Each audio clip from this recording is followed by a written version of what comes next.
Santa Cruz. La base de apoyo logístico Río Gallegos realizó un ejercicio de operaciones logísticas de combate. En el campo de instrucción, General Adalid ejecutaron marchas tácticas, procedimientos de protección de columnas y ocupación de bases de apoyo.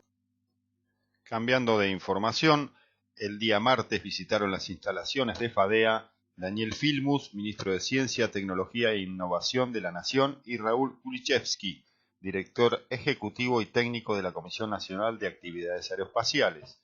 En el recorrido se interiorizaron sobre los programas en curso y el proceso de fabricación de las piezas para el lanzador de satélites Tronador 2. Asimismo, y según informa el Ministerio de Defensa, la Fábrica Argentina de Aviones completó este mes el pago de la totalidad del crédito brindado por el Instituto de Ayuda Financiera para el Pago de Retiros y Pensiones Militares, destinado al desarrollo y fabricación del prototipo de la aeronave IA-100 Malvina.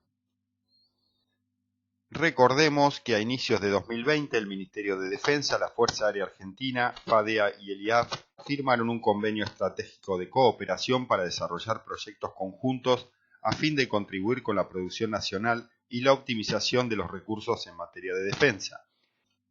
A pocos meses de rubricar el acuerdo y con este mismo objetivo se materializó el otorgamiento del crédito. El IA-100 Malvina se trata de un avión de vanguardia desarrollado para el entrenamiento elemental y primario de pilotos militares.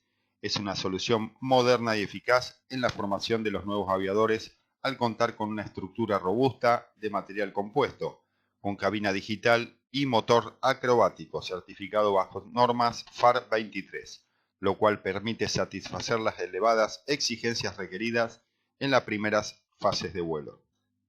El IA-100 será parte de un sistema integral que incluirá, además del avión, un eficiente sistema de mantenimiento y entrenamiento, como así también un soporte postventa que garantiza su operatividad a lo largo de todo su ciclo de vida, convirtiéndolo en la mejor solución de los próximos años en este rubro.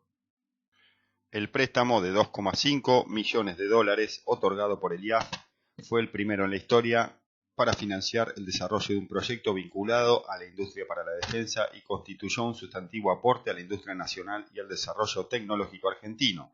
Significó además una inversión altamente rentable para el instituto, que obtuvo una ganancia de $120.000.